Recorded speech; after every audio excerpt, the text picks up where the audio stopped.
I'm Rod Serling. You're listening to the Zero Hour. Rest your eyes.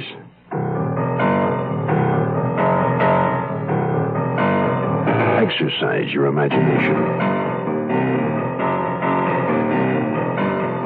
This week, Tobias Wells' neo-Gothic tale of small-town terror.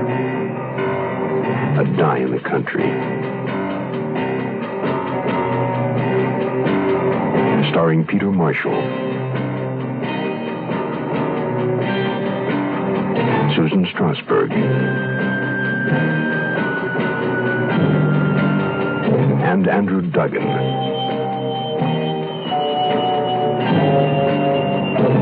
In Elliot Lewis's production of The Zero Hour.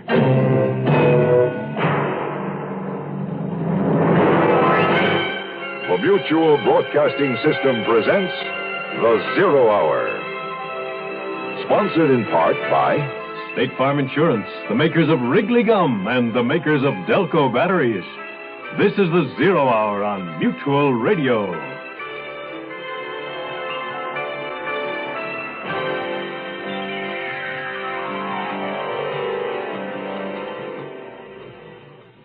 All that the Seversons wanted was to move away from Boston to a quiet little house in the country. And that's precisely what they did. However, there were a great many unexpected bonuses thrown into the bargain. Threatening letters, obscene phone calls, wife-swapping neighbors, a strange disappearance, and an accusation of murder. As Detective Newt Severson, with the reluctant cooperation of Wellesley Police Chief Torrance, presses for an investigation into the affairs of town selectman Rudolph Wharton, Wellesley's elusive, obscene telephone caller strikes again. This time with a call to Severson's young wife, Brenda, while she's home alone, awaiting the impending birth of their first child. For Newt Severson, life in the country is about to explode and reverberate down to the very foundation of his existence. In a moment, the conclusion of A Die in the Country. But first, this word. Hey, cowboy, you got a minute for range fire reader? Might save some mighty fine grazing land, expensive land, from going up in smoke. Hundreds of thousands of acres did just that last year, you know, including valuable watershed. So along with spring feeding came the mud and the silt that polluted streams and eroded more soil. And all because a couple of waddies got careless. Preventing range fires ain't tough work. It's a whole lot easier than fighting them or cleaning up after them. So first off, do some snooping. Check the spark arresters on all your equipment, tractors, trucks, jeeps, bikes. If you see that they're rusted out or burnt out, get them replaced. And start using a shovel to put out your campfires, like old Smokey Bear does. And last, remember range fire reader when you fix them to burn off some brush. Check first with your local fire folks. Range fires are wildfires. Don't start something you can't finish, cowboy.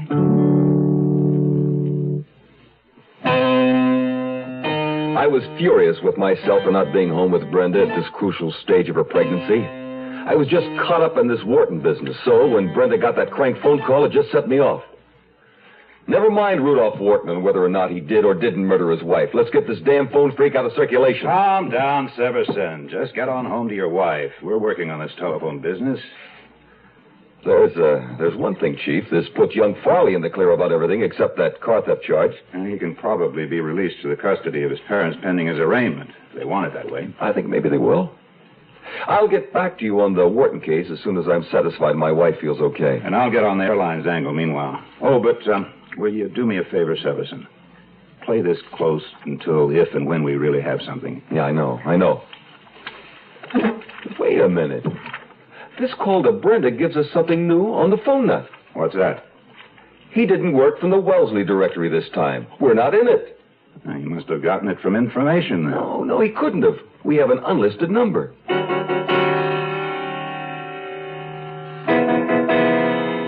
That's what I've been wondering, too, Newt. How did he get our number? Did he address you by name? Yes, right away. He said, "Hello, Mrs. Severson."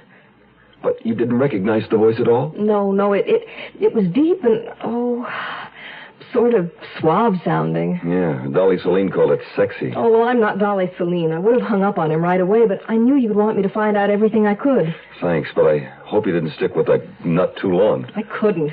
It was just, it was too much. I had to hang up. What time was this? Just before you called me? Yes, about 4:30. Later than usual for him. I just wish I knew how he got our number. So do I. If we knew that, it might tell us who he is. The thing to do is make a list of everybody who knows our number or anybody who's been inside the house where they could have seen it on the phone. That could have been, even any of the workmen who've been here. Exactly. Even that sweet little old man who hung our new wallpaper? Darling, I'm a suspicious cop, remember? That sweet little old man could very well have a sexy telephone voice.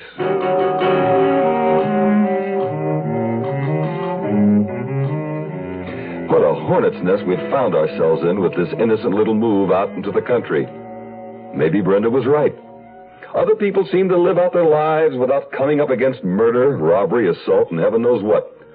I was beginning to wonder myself. Did the crime attract the cop, or did the cop attract the crime? It didn't matter. At the moment, I considered myself on a possible murder case, and I figured by now my contact in California had had time enough to check out that house and its neighbors in Riverside.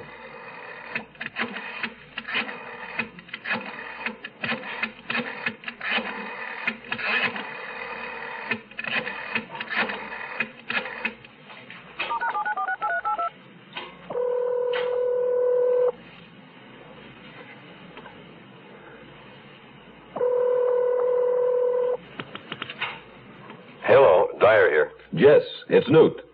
Find out anything for me? I don't know, but for what it's worth, here's the rundown. The neighbors don't seem to know anything about a sister, but then they say Eulalie Mayhew isn't much of the neighborly type. You mean her sister could be there, and they wouldn't know it, huh?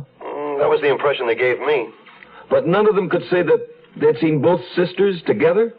No, I didn't get that from anybody, but for your information, at the moment there's nobody living in the house. What do you mean, nobody? Whether there was one sister or two, they're not there now. The next morning at headquarters, I passed Dyer's information on to Chief Torrance. So, what do you think it means? I'd like to find out from Wharton what it means, but I don't want to flush him out at this point. Maybe Eulalie Mayhew has already flown the coop. No, it wouldn't make sense. I mean, Wharton still needs her around, right? Oh, by the way, does Eulalie have any of her father's holdings? No, Ernestine was the old man's favorite. Eulalie was left just with an annuity. More than adequate, I understand, but it was a definite slight. That gives Eulalie a bit of a motive, too, doesn't it? Oh, not for murder, I shouldn't think. But I suppose it could weaken her resistance against aiding and abetting. Any luck on that check of the airlines? Not yet. There's a chance she wouldn't have used her own name, of course. Yes? Oh, yes, of course. Tell him to come in. Wharton's on his way in. Mr. Wharton, how are you? Hello, Chief. Severson, they told me you were in here, and I was hoping to talk to both of you. Well, what's up, Mr. Wharton? Well, for one thing, I just learned that my wife has left the country. Oh? She's gone on an extended trip. I don't know for how long. Hawaii, the Orient, perhaps? Around the world? I don't know, Mr. Severson. My sister-in-law tells me she wasn't certain. In fact, Eulalie is quite concerned about Ernestine. In what way? Well, it seems our separation has been weighing heavily on her. She's been very depressed. And now, suddenly, she's just packed up and gone. Eulalie's quite distraught. Oh, I'm sorry to hear that, Mr. Wharton. Any way we can be of help? No, there's nothing even I can do. We're just hoping Ernestine will be in touch with one of us, soon. It wouldn't be too difficult to locate her, I imagine, if we get on it quickly enough. No, I wouldn't want her to think I was keeping tabs on her. She wanted her freedom. I think maybe a trip is a good idea for her at this time. Yeah, probably is. Frankly, at the moment, it's Eulalie I'm concerned about. I didn't think she should be alone out there worrying about her sister, so I suggested that she come here, back to Wellesley for a while. Well, now, it'll be nice to see Eulalie Mayhew again. You're going to enjoy meeting her, Severson. She's quite a woman. Yes, I'd like very much to meet her. You'll have the opportunity. That's why I'm here. You'll both come, won't you? Come? Come where? To my house, Saturday night. I'm throwing a little party for Eulalie to welcome her home. We're we're number one. We're the largest company, and you don't get to be the largest company unless you're doing a little extra for people. Agent Bill Rich of Logan, Utah, explains why State Farm Mutual is the world's largest car insurer. This is what the consumer feels, and you know that if a consumer feels State Farm is number one, it's got to be on two things, service and price. And if you're not competitive in both of these areas and do the job, the customer is not going to rate them where they have. We're number one. We only got there because we were most competitive, or as competitive as anyone, and because we're there to serve. Service and price. That's what car insurance value is all about. And there are two good reasons to see your nearby State Farm agent now. And like a good neighbor,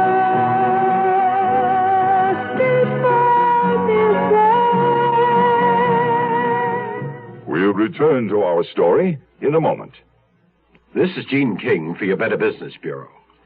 Homeowners can save 15 to 30% on their winter heating bills by installing weather stripping around doors and caulking around all windows. A 1/4-inch crack under a door leading to an attic or other unheated area may cost $4.50 per winter in lost heat. Incidentally, you can also increase the wintertime comfort and decrease the heating bills you'll have to pay by installing storm windows, which reduce loss through windows by 50%.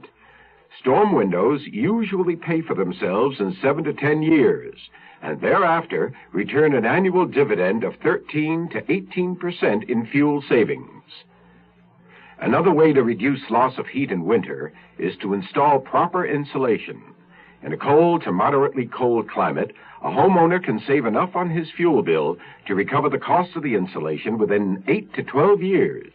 A consumer tip from your Better Business Bureau. Brenda's only concern when I told her about Wharton's party was which of her maternity dresses looked the least like a maternity dress. My concern was that I had Dr. Abrams' number in my pocket. It would be just like our stubborn son and heir to put in his belated appearance just as I was closing in on a murder. I wonder if he's invited any of the other neighbors. Mercy Bird wouldn't come if he asked her. Mercy's only come out of her house long enough to give Algernon a quick walk lately. She must be busy writing a new book. As long as she's not writing any more letters. What about the Farleys? Do you think they'll be there? I doubt it. I gather the only neighborliness between the Whartons and the Farleys was Ernestine Wharton's friendship with young Greg. It's a shame she isn't around to help him now. Maybe not. Maybe his own parents will come through for him this time. Is Greg still in jail? No. His mother brought him home this afternoon. Oh, Newt, doesn't it scare you? Pretty soon we're going to be parents. I don't know. Junior is sure taking his time about getting here. I don't blame him, considering all that's been going on. Well, tell him to hold off at least a few more hours. I don't think Rudolph Wharton's cocktail party is going to be any place to have a baby.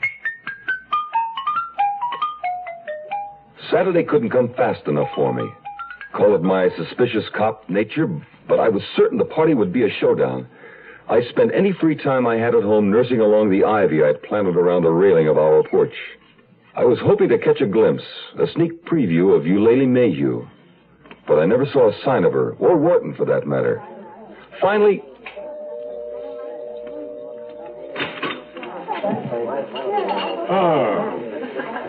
Hello, Severson. You know my wife?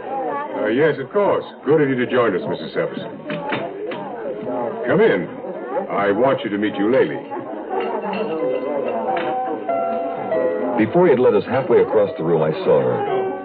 Shining silver gold hair, a flawless skin, glowing under a golden California suntan. Eyes the color of pansies, a young girl's body in a sleek gold cocktail dress. So, that was Eulalie Mayhew. I found myself wondering if Ernestine, wherever she was, still looked like her sister. Rudy tells me you're a detective. That's right. Mr. Severson is with the Boston police, but it appears he's intrigued by our little transgressions in Wellesley as well. Which reminds me, I believe Chief Torrance has some news for you, Severson. He's right over there. A detective? A police chief? Well, it appears Rudy has himself surrounded by the law. What a lovely outfit you have on, Mrs. Severson. Thank you. Will this be your first? I left Brenda gazing enviously at Eulalie Mayhew's sylph-like figure and made my way across the room to see what Torrance had come up with. If it were the information we'd been after from the airlines, Wharton unwittingly may have just directed me toward his own undoing. Oh, Severson, you'll want to hear this. Dennehy called in a little while ago with quite a piece of news. Concerning our genial host? No, not this time. It's the telephone nut. We've got him. Hallelujah. Are you sure? I mean, how did you find him? It was that list you had your wife make up that did it. You know, all the workmen who had been in your house since you moved in. Now, don't tell me it was the sweet little old man who hung the wallpaper. Nah, but you're close. Try the nice, clean-cut All-American type who installed your telephone. A guy from the telephone company? Why is it we never think of the obvious? Seems he just kind of blends into the woodwork. Nobody pays any attention to him. And once he's done his job, you forget he was there. But when we went back and checked, we found him everywhere. When Dennehy moved in on him in a cruddy little apartment over in Needham, there it was. A little yellow Wellesley directory and a raft of porno junk all over the place. Did he own up? To everything but the Dolly Saline attack, claims he never done any real harm to anyone. Just a talker, not a doer, according to him. Do you buy that? Dennehy does. He thinks the guy called her all right, but he never went near her. But then, how do you explain... I don't know. We're going to have another talk with Mrs. Saline. Chief, here comes Dennehy now. What's he doing here? I don't know, but he sure is in a hurry. I hope he doesn't knock anybody over. What is it, Dennehy? That piece of information you've been waiting for just came in, Chief. From the airline? You really hit the nail on the head, Newt. On January 9th, just the day before an E. Wharton flew out of Boston, and E. Mayhew flew in from L.A. Well, now, isn't that interesting? Uh-huh. I think maybe our host will find it much more stimulating than the usual cocktail party conversation. I took pity on the chief and went to look for Wharton myself. I found him more or less where I expected, on the terrace in the shadows with a glint of gold lame beside him. Sorry to disturb you, Mr. Wharton, but something's come up about your wife. Rudy. What about my wife, Mrs. Everson? The chief will explain. He and Dennehy are in the study. You can come too, Miss Mayhew, if you wish. Yes, of course. Has anything happened to her? I have the feeling we'll all have an answer to that very soon.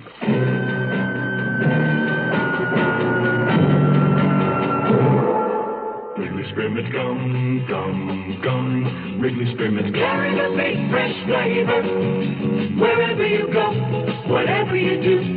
It's the finest pack of flavor wherever you go, whatever you do. Flavor this big shouldn't be left behind. So wherever you go, carry a pack of Wrigley Spearmint Gum. Wrigley Spearmint. It's the finest spearmint flavor. The great Wrigley taste, delicious to chew. Wrigley Spearmint Gum. Carry it with you. Maybe all you know about batteries is that they're necessary to start your car. And you want one that will start and start and start your car. That's just what the Delco Energizer was designed to do. It supplies a super burst of power instantaneously to start a car in almost any weather. Get a Delco battery for your car. Look for the red, white, and blue Delco sign. Well, the more you know, the more you want Delco. The more you know, the more you want Delco. The Zero Hour continues after this. The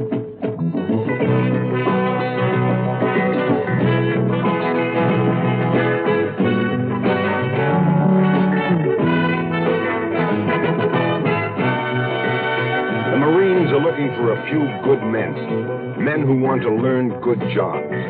And today, a qualified man can choose the direction he wants to go in the Marine Corps. Choose the kind of skills he wants to learn, like computers, aircraft maintenance, or electronics, radio communications, food services, aviation technology. You name it, Marines do it. If you want to learn it, the Marines will teach you skills, responsibility, and leadership in any field you can handle. Remember, qualified men can choose their own directions in the Marine Corps. Skills to learn, careers to build in many directions. The Marines are looking for a few good men who want to choose their own directions, want to learn good jobs, want to be Marines.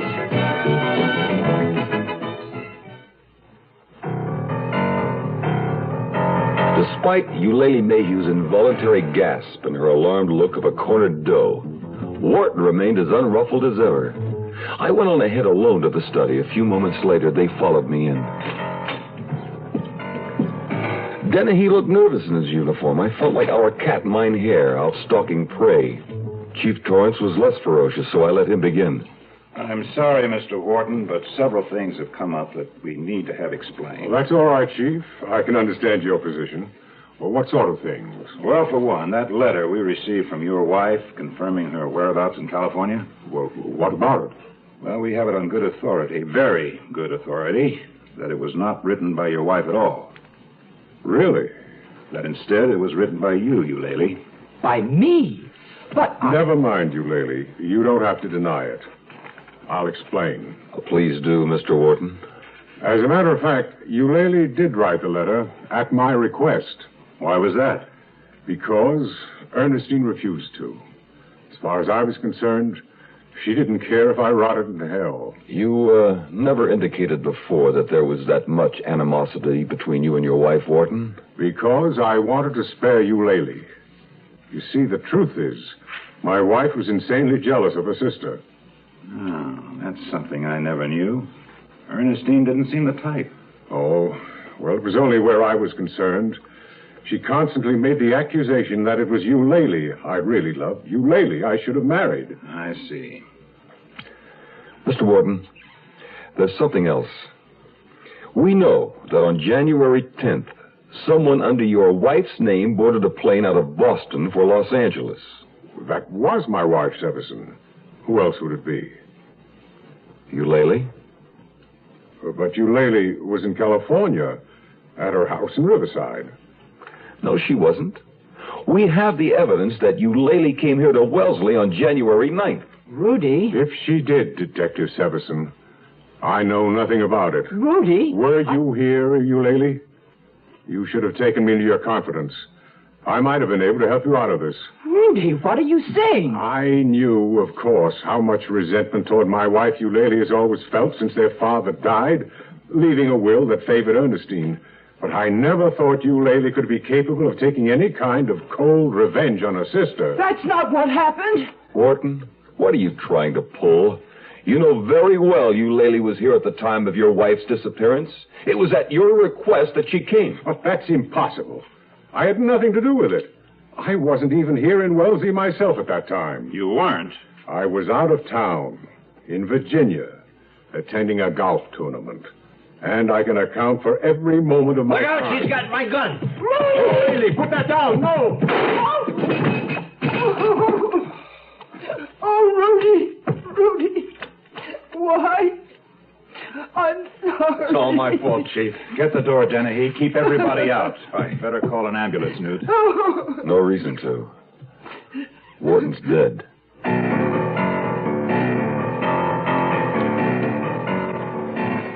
It was all in the Wellesley newspaper. It was on the front page for weeks. The gradual piecing together of the facts. Ernestine Wharton had told her husband she was divorcing him, reclaiming the titles to all of her properties and leaving him penniless. In a rage, Wharton had killed her. Killed her on the 7th of January. Greg Farley testified that he had spent most of January 6th in Ernestine Wharton's company. And January 8th was the day it was proven that Rudolph Wharton left Wellesley to attend the golf tournament in Virginia.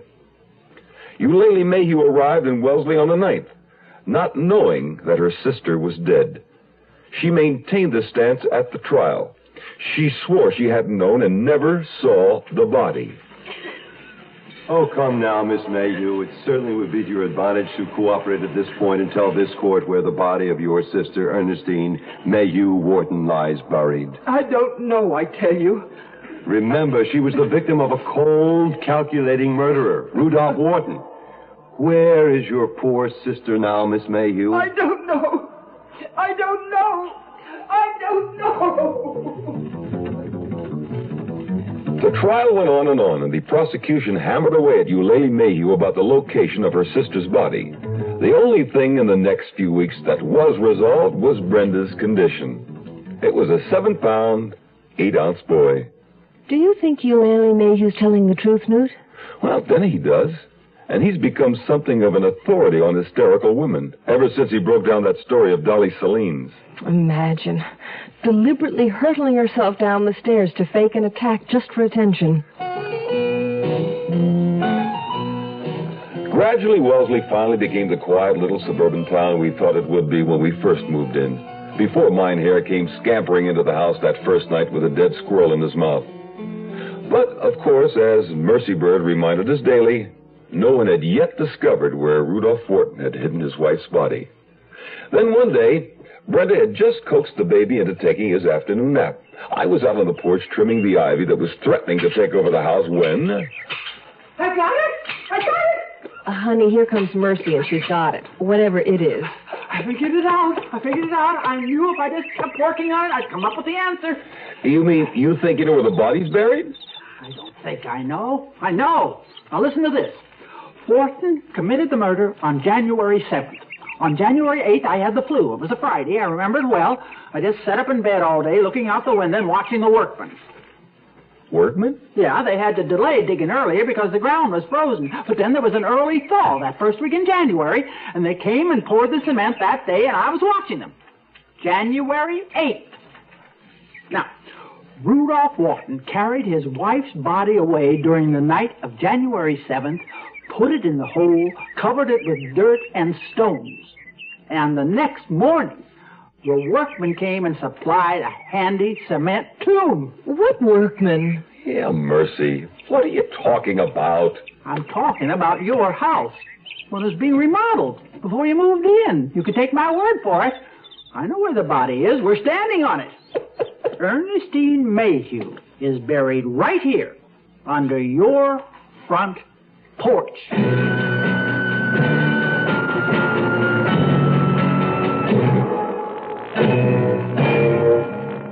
You are listening to Mutual's presentation of The Zero Hour.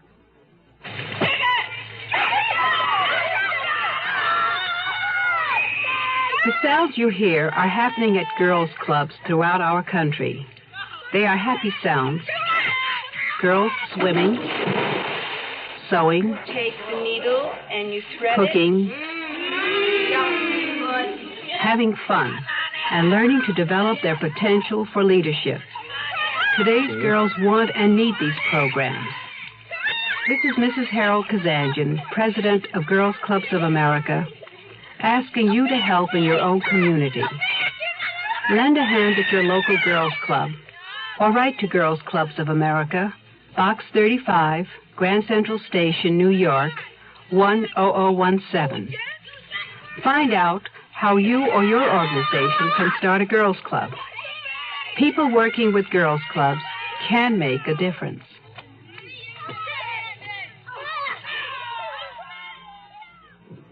In this life, one thing counts. In the bank, large amounts. I'm afraid these don't grow on trees. You gotta pick a pocket or two. You gotta pick a pocket or two.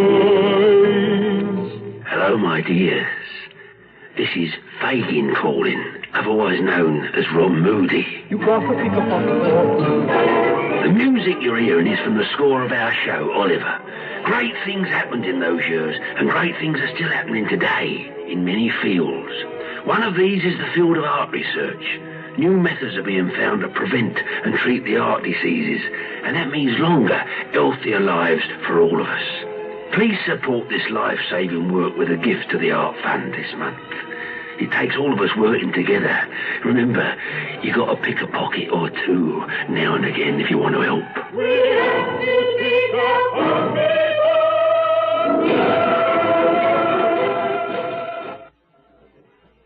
That concludes this week's production of The Zero Hour.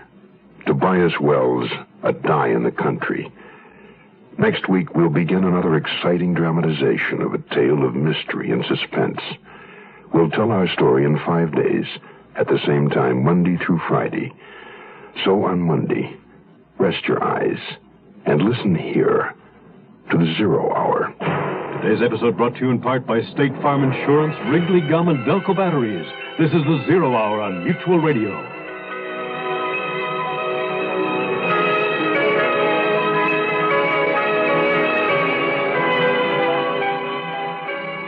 You have been listening to The Zero Hour, a presentation of the Mutual Broadcasting System in association with Hollywood Radio Theater. Heard every weekday at this time. Rod Serling is your host. Zero Hour is produced and directed by Elliott Lewis. The Hollywood Radio Theater theme was played by Ferranti and Teicher and is now available on United Artists Records and Tapes. Hugh Douglas speaking. This is the Mutual Radio Network.